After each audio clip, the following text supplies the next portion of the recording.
Welcome to The Explainer. Today, we're digging into the complicated, often hidden history between the US and Iraq.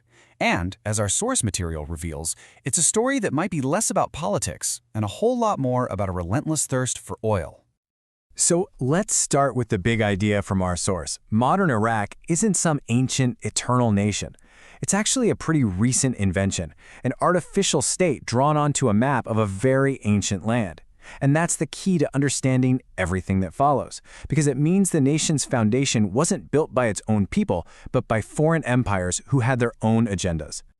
So, here's how we're going to break this all down. We'll start with how modern Iraq was even created in the first place. Then we'll follow the money and the power that came with oil and see how it all set the stage for the decades of conflict that many of us are familiar with today.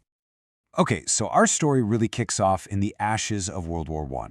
The Ottoman Empire, which had ruled the region for centuries, was gone. So the British came in and basically cobbled together the state of Iraq from three really different provinces: Basra, Baghdad, and Mosul. Now here's the problem. This new country was drawn on a map with almost no regard for the actual people, their deep-seated ethnic roots, their religious identities, who had lived there for generations. So you have to ask, what were the British even doing there in the first place? Well, their motives were changing in a huge way. The world's most valuable resource was no longer what it is to be, and that shift was about to completely reshape British foreign policy. What this timeline shows us is this massive pivot that happened over about a century. The British first showed up to police trade routes for things like tobacco and opium, but by the early 1900s there was a new prize, a new obsession: oil. Creating the Anglo-Persian Oil Company, getting Kuwait on their side, this was all part of a brand new high-stakes game for energy.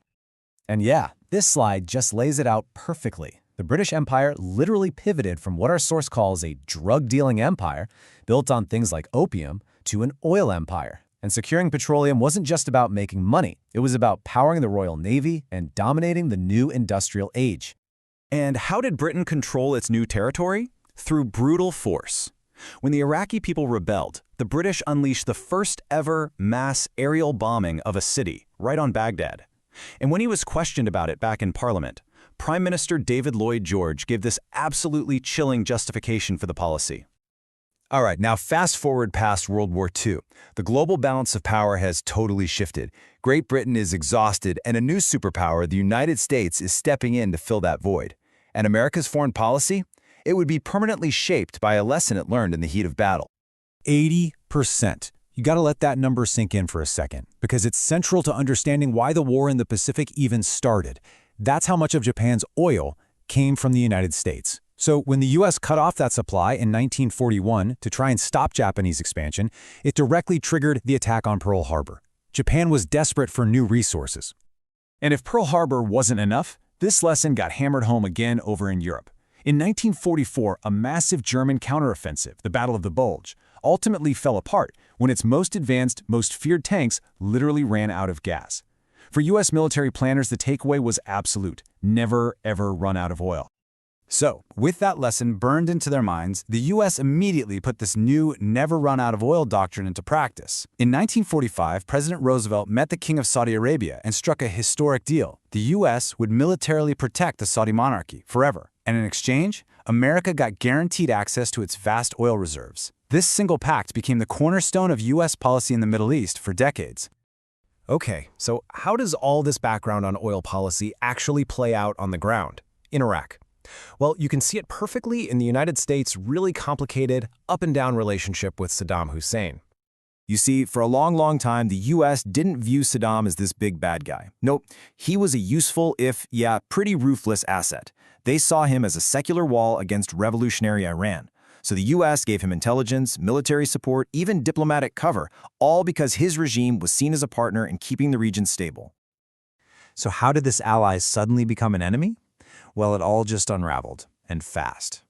Iraq, completely devastated by its long war with Iran, accused Kuwait of waging economic warfare, basically flooding the oil market and even slant drilling to steal Iraqi oil.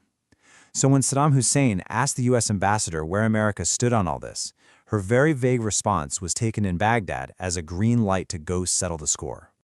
And the consequences, the fallout from all of these decisions was just devastating. The first Gulf War was followed by a decade of sanctions, and then another, even bigger invasion. Our source material really breaks down the legacy of all this intervention through a series of just stark figures.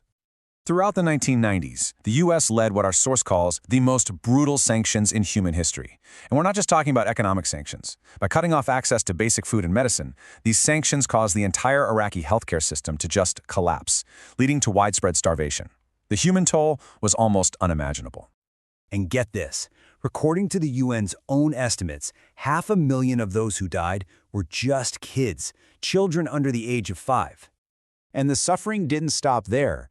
After the 2003 invasion, years of war and sectarian violence created what you could only call a lost generation, leaving behind 5 million orphans. The conflict also just completely wiped out so many adult men, leaving behind 1.5 million widows to somehow raise their families all alone. And what about the cost back home in the United States? Astronomical. Once you factor in all the direct spending, plus the long-term costs like veteran care, the final price tag of the war climbs into the trillions. Which brings us to the final big question from our source. If the war failed to achieve its stated goals, if oil prices actually tripled, the U.S. drowned in debt, and the region became a hotbed for extremism, then who really won? The conclusion from the lecture is that the real beneficiaries weren't nations. They were the defense contractors and the private military companies who made billions from the conflict.